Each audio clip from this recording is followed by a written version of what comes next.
My dear fellow citizens, I convey my heartfelt greetings to the people of Meghalaya on the historic occasion of completing 75 years of independence.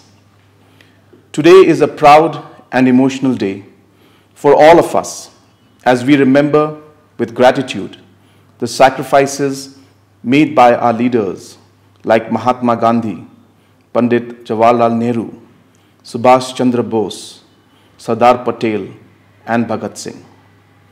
We also salute the valor and commitment of the patriots from Meghalaya, U Tirot Singh, U Kyong Nongba, and Pathogan Sangma. We continue to cherish and imbibe the values of selflessness and courage that inspired our freedom struggle. Friends, our great nation has made immense progress over the last 75 years.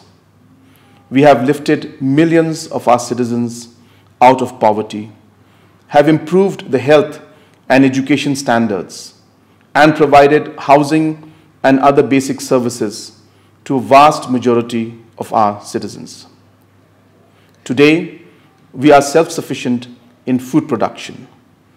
We have become a powerhouse in the technology sector and are looked upon as a leader in the international fora. Meghalaya too has achieved several milestones in development, governance, and service delivery. We have recently been recognized by the United Nations for governance reforms, by the Government of India for creating the best startup ecosystem, and by Niti Aayog for innovation. Meghalaya has also been acclaimed for its rich cultural heritage, natural wealth, and biodiversity. We are recognized for the caves, the sacred groves, the living root bridges, the roaring waterfalls, and the pristine rivers. We have also gained prominence on account of our agriculture produce like Lakadong turmeric, exotic fruits, and forest produce, and for our skillful artisans. Friends, since my government came to power, the development and well-being of the citizens have been our core priority. I am proud to say that we are today, as a state, miles ahead of where we stood a few years back. I would like to thank and compliment our farmers, our women, our youth, our elderly, our entrepreneurs, our musicians, our community leaders, and all the citizens of the state for working with this government over the last 4.5 years. Friends, to celebrate the 50th year of statehood, we have launched comprehensive programs on farmers' collectivization and individual well-being called Focus and Focus Plus. Under the Focus program, a group corpus of Rs 5,000 per member is being provided to producer groups to take up value chain enhancement activities as a group. And under Focus Plus, an individual untied benefit of Rs 5,000 will be provided. The Focus and Focus Plus program will benefit 5 lakh rural and urban households of the state. I am positive that a program of such scale will herald a revolution in the primary sector and benefit our producers involved in agriculture, horticulture, livestock, aquaculture, weaving, crafts, etc.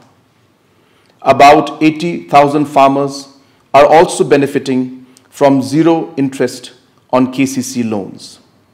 A further 50,000 are benefiting from various mission mode interventions like those in piggery, milk, lakadong, turmeric, honey, mushroom, jackfruit, and ginger.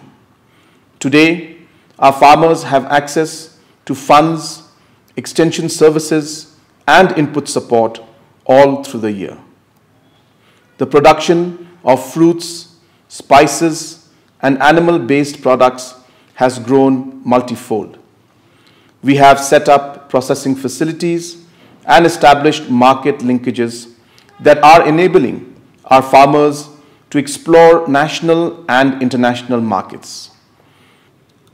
Our farmers are in a better place today than they have ever been in the last 50 years. And I promise that my government will continue to strive every day to further improve their well-being. My dear citizens, the government has been particularly keen on issues and challenges related to women. In just 4 years of this government, the number of self-help groups have gone up from 5,700 to 38,000. Today, at least one woman per rural household is part of a self-help group. Each of the SHGs are taking up various economic and entrepreneurial activities and driving advancement and women empowerment in rural areas. To alleviate the drudgery of fetching water every day from faraway places for our women and children, the government has prioritized providing individual household tap connections. In just 2 years, the number of households with tap connections has gone up from 4,500 to 2.5 lakhs. We have reserved 50% of seats in VECs for women, thus enabling them a stronger role in local governance. These and many more interventions of my government have made the women of our state more independent and confident. They are moving from strength to strength, and I am positive that they will emerge stronger in the coming years. Friends, while farmers and women continue to be the bedrock of our economy and society, special attention is also being given to make our youth future ready.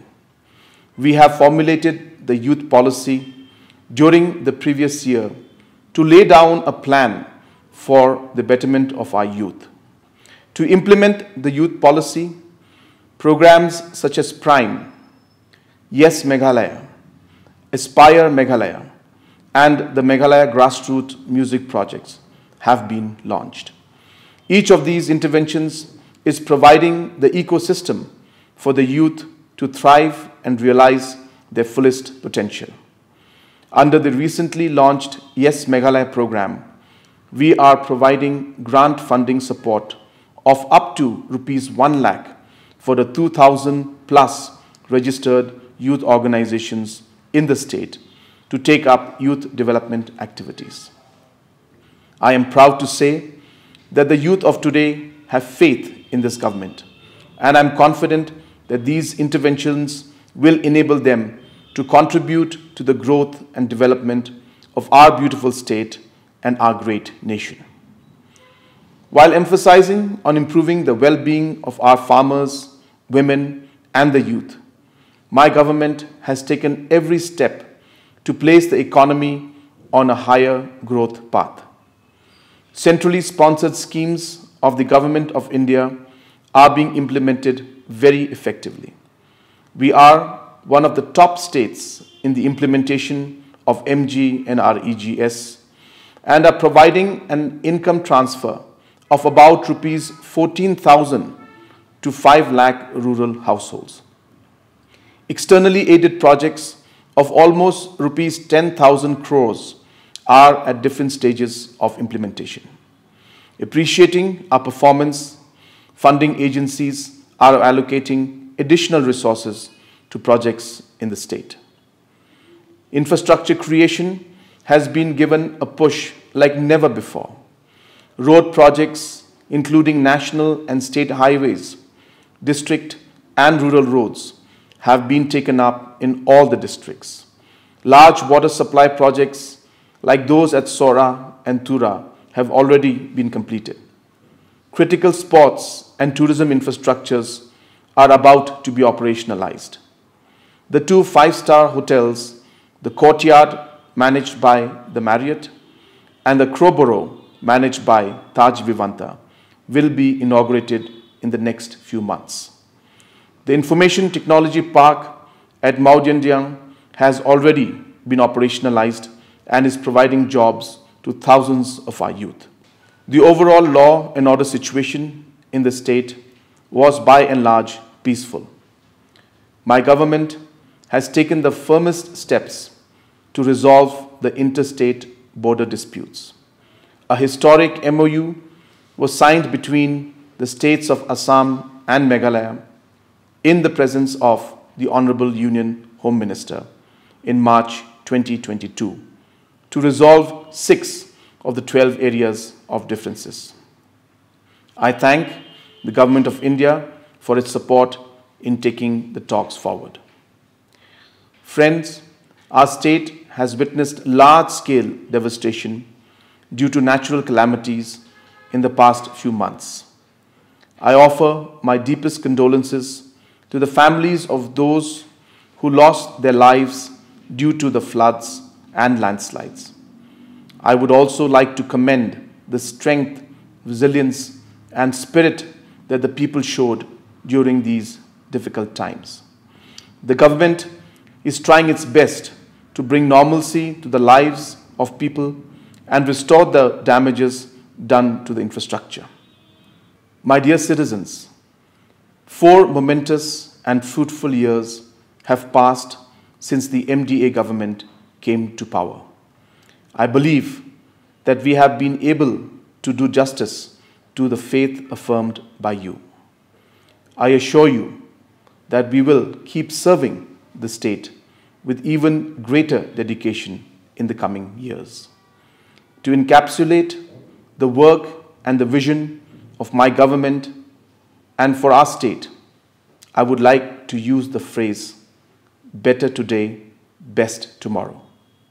It captures the substantial positive impact that we have been able to create in just a few years. It also shows our pledge and determination to make tomorrow the best this state has ever seen. I would like to conclude by reiterating my commitment to bringing development and improving the well-being of all the residents of the state. And as we celebrate the Azadi Ka Amrit Mahotsav, I wish everyone a very happy Independence Day and implore everyone to participate in the Honorable Prime Minister's call of Har Ghar Tiranga by hoisting the national flag at your homes. Khublei, Mathila, and Jai Hind.